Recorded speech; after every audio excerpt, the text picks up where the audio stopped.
Aunque no había nacido allí, Nubia se sentía feliz en aquellas tierras. Cuando la capturaron era casi una niña y apenas si recordaba su país de origen. Sus amos siempre la habían tratado muy bien, a ella y a todos los demás esclavos de la casa. Eran muy humanitarios y seguían al pie de la letra los mandatos sagrados del Libro de los Muertos, donde les decía muy claramente que maltratar a los prisioneros de guerra era pecado.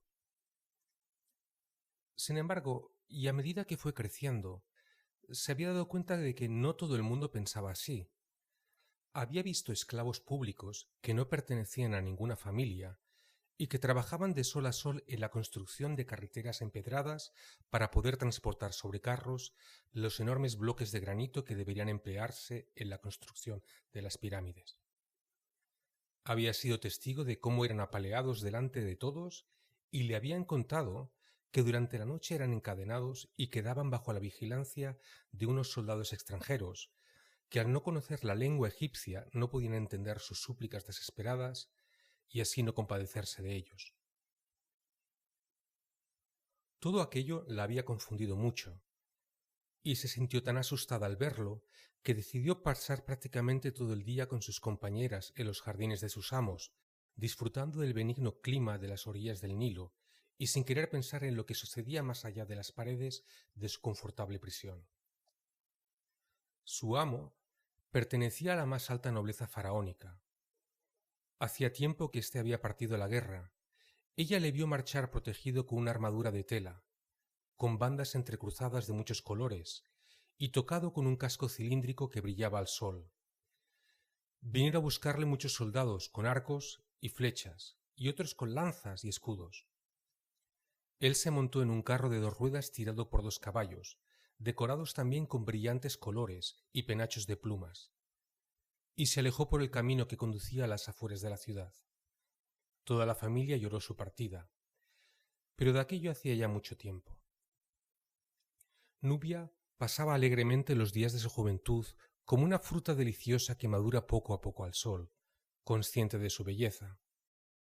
Le gustaba engalanarse con suaves mantos de ligeras telas, que dejaban traslucir las formas naturales de su cuerpo exquisito, y a veces se paseaba simplemente desnuda, dejando que el aire tibio que venía de las montañas lejanas fuese su único vestido. Pintaba sus uñas y sus labios de un rojo intenso, y se avivaba el brillo de los ojos con unas gotas de antimonio, y a veces también daba unos retoques oscuros a sus pestañas para hacerlos parecer más grandes. Solía ir también descalza, como todas las demás esclavas, y por ello cuidaba esmeradamente sus pies. Pero pronto se acostumbró a usar unas sandalias de cuero que su ama había comprado para todas ellas en un mercader fenicio, aunque delante de ellas siempre se descalzaba, como prueba de respeto. Adoraba a su señora, que era hermosa y gentil, y era Nubia quien se encargaba de peinarla personalmente y colocarle una peluca oscura y rizada que la favorecía extraordinariamente. Cuando su ama no la necesitaba, ocupaba todo el día en su arreglo personal y nada más parecía interesarle aparte de sí misma. De hecho, así era como se comportaba la mayoría de las mujeres en la sociedad de Egipto. Los hombres juzgaban su frivolidad con indulgencia, como algo intrínsecamente natural en un ser inferior, aunque, si se comparaban con las mujeres de países vecinos, las mujeres egipcias gozaban de una cierta consideración entre ellos. Sin embargo, un día todo pareció cambiar. Todos en la casa estaban muy tristes y comprendió que éste había muerto en la batalla. También vio que sus compañeras lloraban mucho y que sus llantos, más que de tristeza, parecían desesperados, y hasta se dio cuenta de que murmuraban cosas entre sí, como si compartiesen un secreto que ninguna quería darle a conocer. Llegó el día del entierro del amo. Según las creencias de su religión, el alma del muerto había subido al cielo para ser juzgada por el tribunal del dios Osiris y una vez ante él, debía declarar los pecados no confesados en esta vida.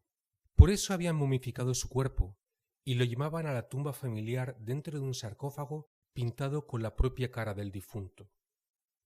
Ka, su espíritu, debería permanecer a su lado, aunque sus otras almas volaran al cielo y se transformaran en estrellas fijas. pero para ello el cuerpo debía conservarse intacto, de otra forma se disolvía junto a los despojos mortales en los que había habitado. A Nubia la obligaron a salir de la casa junto con sus compañeras de juegos y demás servidumbre y unirse a la larga y fastuosa comitiva.